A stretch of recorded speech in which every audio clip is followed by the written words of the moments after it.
All right, I've got the replacement bumper. I've got the replacement cap. And the reason I bought a new cap, the plastic, is because it's got a bunch of cracks down here. And this has been bent out for so long that I don't believe I could get the bend out of it when I put the new bumper on. Plus, taking it off, I'm going to end up breaking these, hold on, these tabs that hold it on. There's no easy way to get them off. And now I have to order the paint, Pueblo Gold. I'm just going to use spray paint and then a clear coat. And while I'm at it, since I'm here, I'm going to order this color here. It's Toreador Red. And I'm going to go ahead, you see how I'm going to take these off, sand them down, and paint them. And maybe this little front plastic piece above the bumper is just as bad. I may see it's got some missing paint like the mirrors do. Alrighty. When I get to this project, I'll be sure and film it. The smooth out. I mean, they had holes in them. You gotta have gloves to pump diesel.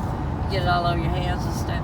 And he was pulling tankers, so he goes in to pay for his fuel, and Brad runs over there real quick and puts a pair of brand new gloves on his fuel tank. And he comes out. I run back to the truck. I sit in the seat. And this guy comes back to his truck and he's got a brand new pair of gloves sitting on his steps. And he's looking around and looking. I just looked ahead and that was back. I used to have a glove thing. I would buy 40, 50 pair of gloves. Go ahead and call it like it was. I still have about 100 pair of gloves in the shop in a tub. And you know what? The other day you said, I had a pair of those gloves, and you said, "Are those my gloves?" Like you couldn't let me have one pair of gloves. You said that to me. You said, "Are those my gloves?" And I said, "Yeah." Like, I only have 100 pair. Yeah, like you're gonna wrestle me down and take okay, your gloves tell a back. story about the bees. That was a funny story. I think we were at Eloy. Eloy, it was Eloy, yeah. And Petro. Was it Petro? Or the...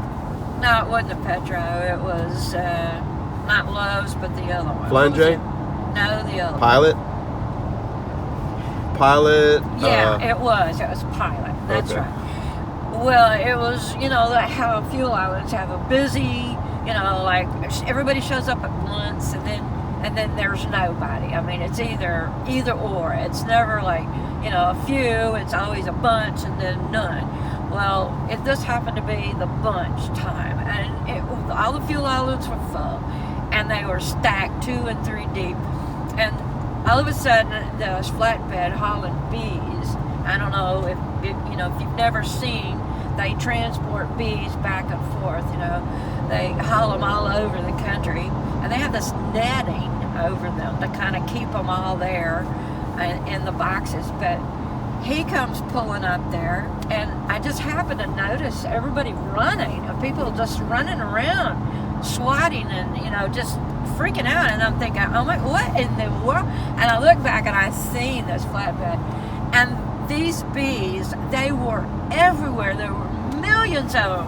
And everybody went nuts. And he cleared the fuel island. Everybody in that fuel island got stung that day. Everybody left. They pulled out of the fuel island and they let him fuel so he could go.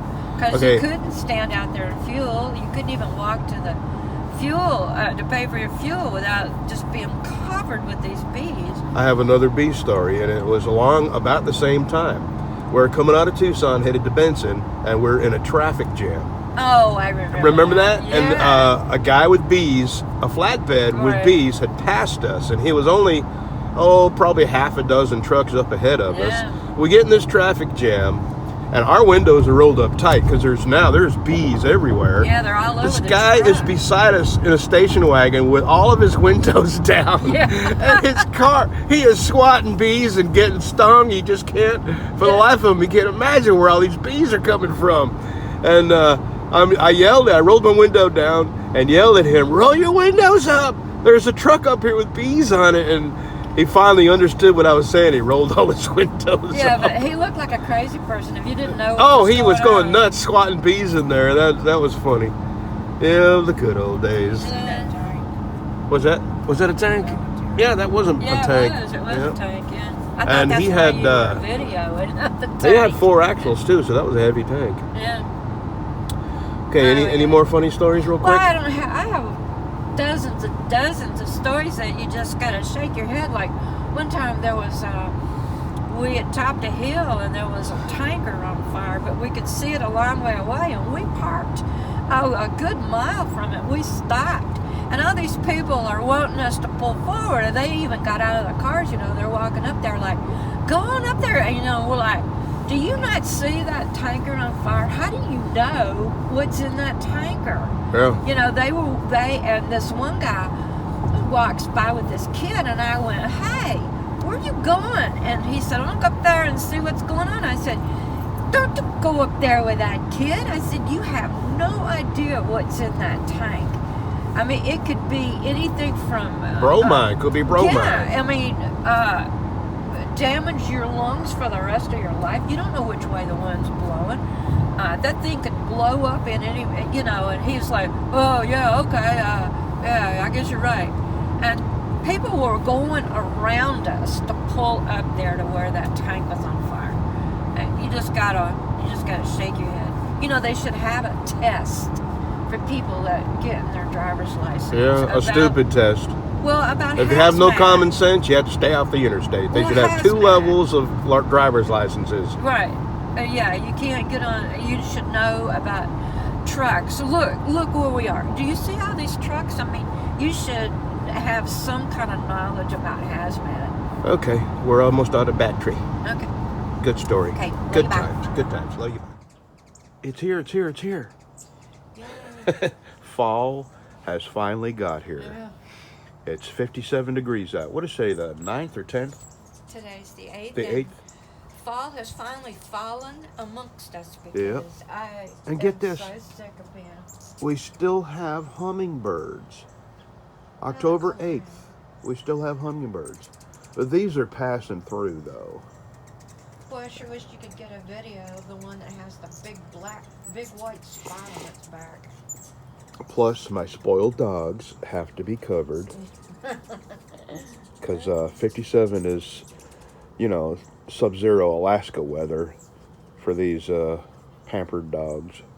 Plus, this one has long, Charlie calls it biker fringe.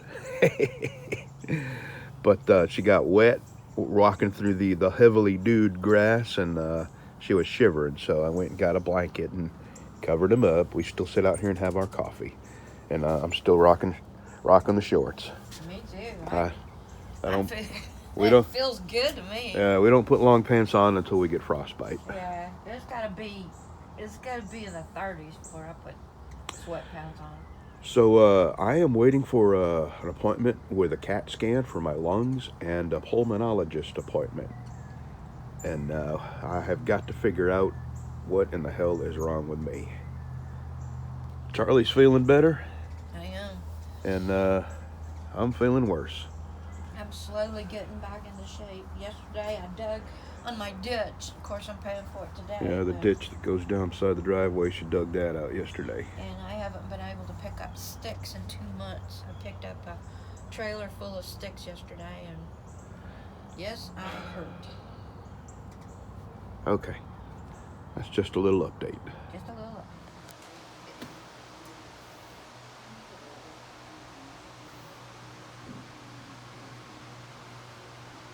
Teach her. That's just too comfortable.